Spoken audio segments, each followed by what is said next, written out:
I just want to, I did a PowerPoint this morning, but I didn't have photos of everyone, of people who had passed away in our movement. Oni, you might help. Moya. Moya Tamanui Pasini. Mangu Awarau. Anybody else, Oni? Mum. Zena, where's Zena? Wātara Black. Mama. TV5. This is the famous Grace Robertson, who was the other Betty and Burnett. Rangi Chadwick, who was the editor of Kraken. Oh wow. That's all I can see at the moment. Yeah. All of us are still all right. Oh, did I say May Hedemaya, who was on the Pacific Peacemaker? That woman with the cat with the great big smile. Hilda. What? Say that again, Mary. The woman in the middle with the cat with the great big smile. She's very familiar. Which one? Sharon Hawk. Yes. Oh. She's still alive. Ora tonu ana. Sharon. Yeah. Yeah. Just asking, hands up all of you who are teachers. Oh, nice. Nice. Can you tell me what school you're at? St. Paul's at Massey, West Auckland. Oh, yeah. And Macaulay High School at Tahoe. Okay, Otahu, yeah. Hey, Otahu, I noticed the other day the bus said Otahu. So they're shortening Māori names. So Otahu was the husband of Reipai. Just saying. I hope you stop that shortening of names that mean nothing. Sorry. Yeah. So what kind of program at Auckland Uni? Or kapai, kia ora. I'm sort of in between jobs, but I'm an environmental educator at a small little trust. Kapai. Anybody else who's a kaiako teacher of students? University of Auckland. Auckland University? All right. I remember you.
I wanted to share that with you because it's really about our younger generation, and our message has got to continue, but in ways that are more acceptable to kids.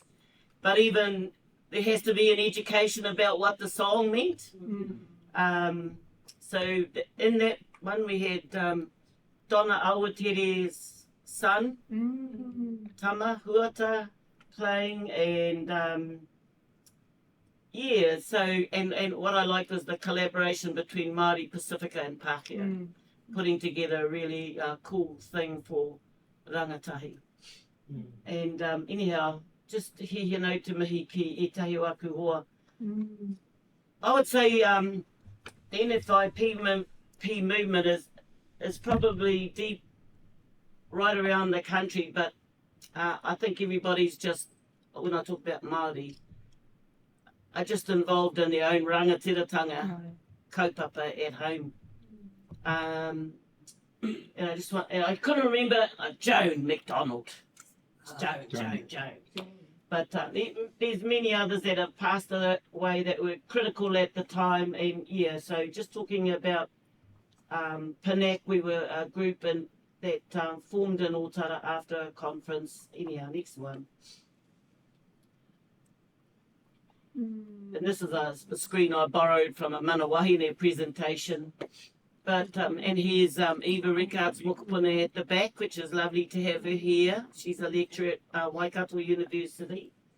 So we've got Eva Rickard, Mera Tamita, you know, the filmmaker, the Bastion Point, and other things. Patu Naneko Menhine, who was very key, her and Wātara Blackout at Ngāti Tiata. And we're part of the earlier stuff before Ihu Mātau. Miriama, who's only just passed away in the last year from Polynesian Panthers, Māori woman, and she's the mother of Shei Fu, Hone's mum Titapai, who's just passed away this year with a big storm, and all the people in Whakapara think, wow, her mana was so great because of those storms, and that people were flooded out of the houses, and they put it down to her, the strength of her mana. Maureen Watson, who was a wonderful poet, Aboriginal poet. She wrote a lot of stuff about domestic violence, wrote some wonderful stuff. Domestic violence, but just the plight of Aboriginal people, Aboriginal women. My auntie Sana Murray, and who worked a lot with Oliver Sutherland Ma. See, we need prompts, help each other. And was one of the original claimants of Y262, which is still ongoing, you know, protection of Māori flora, fauna. And we've just been really lucky, like, the struggle hasn't stopped. When a campaign stops, another 10 appear. So this year, Māori have been really successful in stopping rongoa Māori medicine from being included in the therapeutics bill. And of course, here's this wonder woman from many others like her from Hawaii, Haunani K. Trask, who was very strident about Hawaiian sovereignty. And, you know, go back. That one, I think the critical thing about NFIP is it's about decolonisation. Decolonising ourselves, you know, our thinking, our practices, our day-to-day practices, not just about governments, but actually, if there's a problem, what do we do to, you know, solve that problem on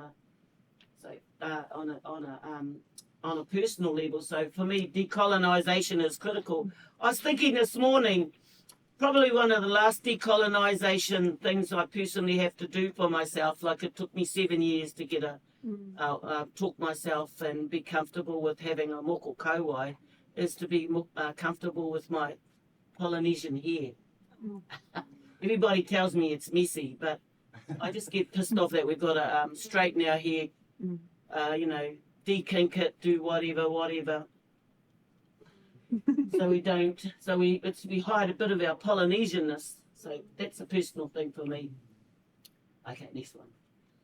And I just wanted to borrow, because I only started this at 3 o'clock in the morning, but I think this is a critical one here of the Polynesian Panthers that we can all use, educate to liberate. And we had the Polynesian Panthers come up before the Dawn Raids apology came up to our kura. And we had about 5 kura come up and talk to our kids who, and you know, there was a very small minority of Pacifica tauira who lived in the far north. But, you know, they were really happy to hear that there had been somebody who fought against the Dawn Raid thing. But I sort of made this one up too this morning on the plane in the cafe. Oppressors who commit atrocious crimes always reinvent themselves. Be vigilant. Ongoing education is critical. Keep the message simple. And I think that's the thing for our kids is that as educators and is keep the message simple, because I think, sorry, you know, there are different audiences, but the music at the front will get more people than probably a fat book. The book is important, but we've got to have messages at all levels, but always keep the message simple. Yep.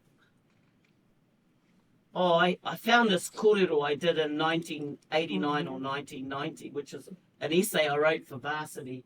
So I thought I'd just quote that because I haven't really thought much about the NFIP movement until last year when we had a hui in Dunedin, and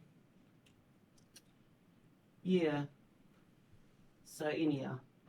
So, you know, we had art going as well and waiata going, so that's a little thing that we developed for Aotearoa. What's a sort of indigenous icon, and we chose the kōrari, the flax, harakeke. But anyhow, that I'm just putting these up because these are messages that sent back over whatever it was, 23 years ago, 33 years ago. Oh, and I found this one of my husband this morning. So, you know, and he used to use Parliament as a forum, and I think that's what we as activists must do: is have the courage to say stuff when nobody wants to hear you. You know, and like don't you know? Sometimes people will ask you to, like I went to one speaking engagement, and they said you must not talk about East Timor. You must not talk about East Timor. Our funders will not like it, so please delete that. And I'm thinking, what the hell? Come all around the world. And this is one of our top priorities for, you know, 5-star priority. And so it did. Very, very quiet, but I think that was just the audience. Anyhow, so just saying, even though we had finished in Panak the foundations of understanding that we had amongst ourselves as Indigenous people, as people from the Pacific and other parts of the world, that foundation was there. Yep.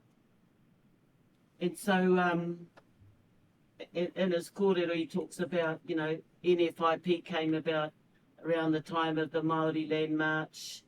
Mihi to all the people who'd gone. That we started in Otara, very humble beginnings. I found the little letter I had to write to apply to have an office at the Kōkiri Rāhuitanga, because they were quite hostile to us, like, this is not an important kaupapa. You know, we've got things to worry about here in our Otara community. What the hell is, you know, dumping got to do in the Marianas, nuclear test in Mururu? What's that got to do with us? Anyhow, they got won over by Hui Oranga. And just to say that we gave our blessing to Mako Ma to continue that kind of kaupapa about, you know, Hui, given the name over Hui Oranga. Hilda. And so Hone names here, I saw other programs, but, you know, the Marshals, Bikini Rongala, Tahiti Nui, the Christmas Island, Kirimasi, Maralinga, keep uranium in the ground, the people of the Kwajalein, Guam, Hawaii, all of that, and, you know, he mahanga take. There's so many take that are part of the whole nuclear cycle. I thought, well, anybody can have a copy of this after, so I don't want to, talk too much about them. Here's a photo from Nick McClellan, who's I think one of the things we appreciate as activists is the work that each other does in our fields. And he's talking there about how this is in Bikini Atoll in 1946, and they were testing the bomb. Americans were testing the bomb that were slightly greater than that of Hiroshima and Nagasaki. But anyhow, and here's all these ships, and look at the thing in the back. And I think they wanted, did they sink the ships? I don't know. They're just I on haven't read it, it's too small. And I think the critical thing in here is I didn't know how to highlight what I really wanted to. For the nuclear cycle to continue, it must always have land and sea. And it's always somebody else's Pacific. We're the testing ground. And so all Indigenous peoples have experienced the theft of land, deliberate policies of cultural genocide, and government acts designed specifically to hold more land. The coming of the nuclear age is only an addition to the colonial burden we already carry. It's another tool in disguise whose aim is to further alienate Indigenous peoples from their lands. And so I like these pictures. To me, they make big sense. And I like this one too. This is a new one that started with the Human Rights Commission, Unteach Racism, that Meng Foon and them were part of, because it's quite horrifying to hear that I was listening to Manu Kōrero and Tai Tukero this year, very horrifying to hear that children are still being, shat on in their classes, put down for being Māori, just being put down. I mean, I was horrified. I thought that stopped back in 20, 30 years ago, but it's still going on daily with our teachers. So that's a really important program. Oh, there's a lot of kōrero there. Gosh. I suppose these are some of the contradictions we wanted to deal with. We're part of a network, a Māori network, and we need each other to keep going. You can't work in isolation. We've got our own little bit of reality, but also it was hard to be part of the peace movement because their idea of peace and our idea of peace are really different. But also, sometimes you have to create space for yourself. That's what I say about kura kaupapa. You got to create space for yourself, and we still got to work together on common goals. That's why we had a really long, good relationship with Elaine Shaw and Joan McDonald, and George here, who was pretty much the guy that you got David Roby over there that wrote stories,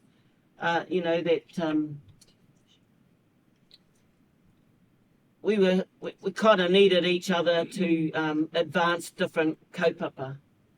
And I know we're having a commemoration of the Rainbow Warrior today, and is it 50 years? Something like that? Or how many years? Or something. Anyhow, I know one of my new brother-in-laws has got, they had a commemoration also by the Navy divers, because they were the ones that sort of helped clean up where that was. So anyhow, that's about part of the commemoration. Sorry, the contradictions that we live with that are necessary contradictions and compromises. But we have found working together that what I found in Tāmaki Makaurau, because me and Hone live in the far north since 1985, is that from Bastion Point to whatever the struggle was, there were multiple groups that gave support in different ways. They're all different. Kia ora. And NFIP was about a number of multi-takes. We wouldn't even cover that in a week. And some of the things that have supposedly, there's still some outstanding stuff that was hot on the table back in in the 80s is still there. Tahiti Nui is still there at the time looking for to be on the decolonisation list. East Timor, we had, what was the name of that guy who Jose Ramos Horta. Jose Ramos Horta, who, you know, he had to live in exile to achieve, you know, help achieve that. It wasn't him alone. So there was East Timor, Free West Papua, that's still an ongoing take, which Māori has a lot to do with. Now, I couldn't find one of the old one in the Marianas, but Japan used to dump their nuclear waste in the Marianas, and that would have been, that was meant to be radioactive for over 80,000 years, and I think that was being modest. Keeping uranium in the ground, Aboriginal land, and you know, this is a common thing that people say. We have spoken, but nobody's listening. Kia ora. Oh. So he mahanga tangata. So at our conference in Hawaii, we had all kinds of speakers, all affected by the nuclear industry. So uranium mining, weapons testing, military bases of Hawaii, radiation pollution in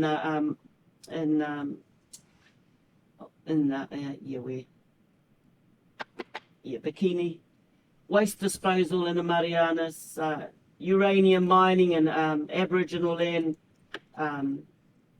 First Nation land in Great Turtle Island, and so the nuclear age wasn't just about some bomb at the end. It wreaked havoc right across a whole lot of places. Yep, in different ways. And here's one of our first petitions we did in Otara. I sort of found that was And when I look at all these names, a lot of them are from Hillary College. They were my students, teachers.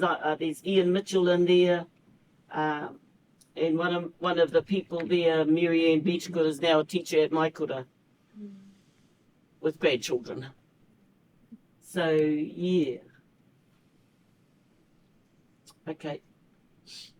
Back then there were 6 countries producing nuclear bombs and tests, etc. But I always like this one here, if it's so safe.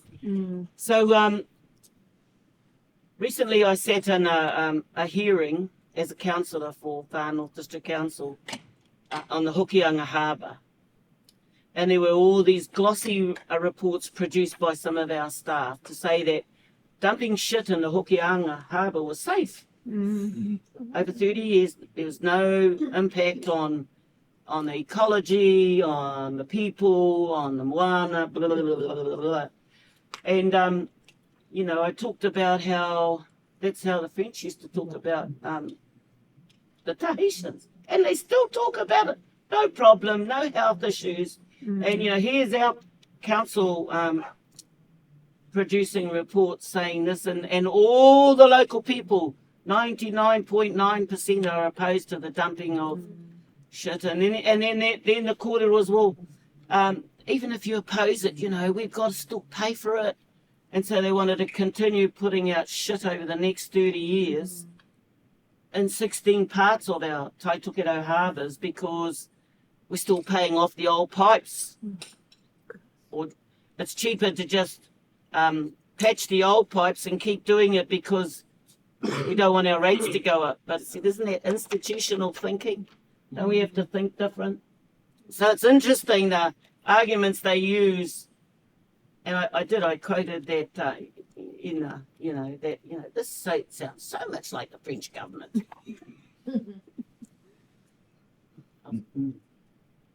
So we listened to lots of experts, you know, from all facets of the nuclear industry. Yep.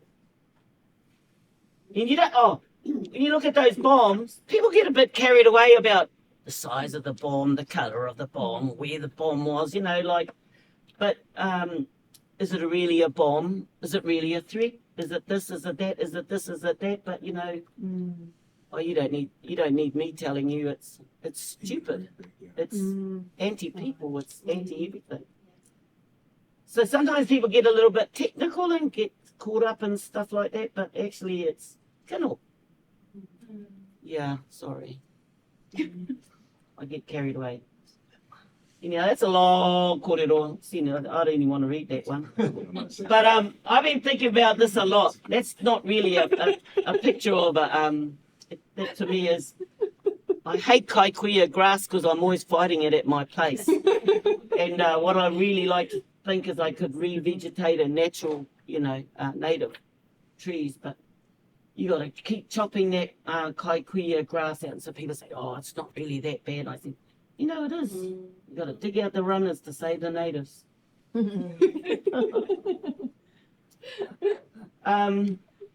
This wahine here, Darlene Keiju, was at our 1980 conference.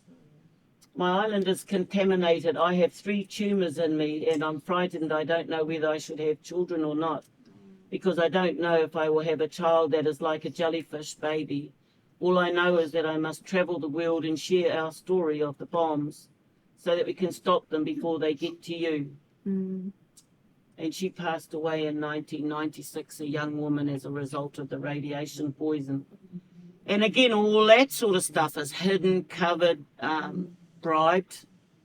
I met someone in Raiatea, Ina, and her husband died. He was a worker at Morirua Atoll. And I said, oh, how come nobody talks about it? And they said, well, she was promised that if she kept quiet, her power and her telephone would be paid for life. And so that's when you're a solo parent and there's no such thing as a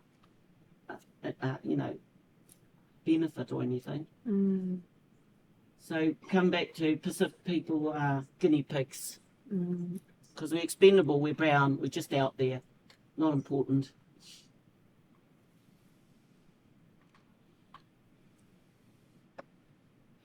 Yeah, it's a bit of a rave there.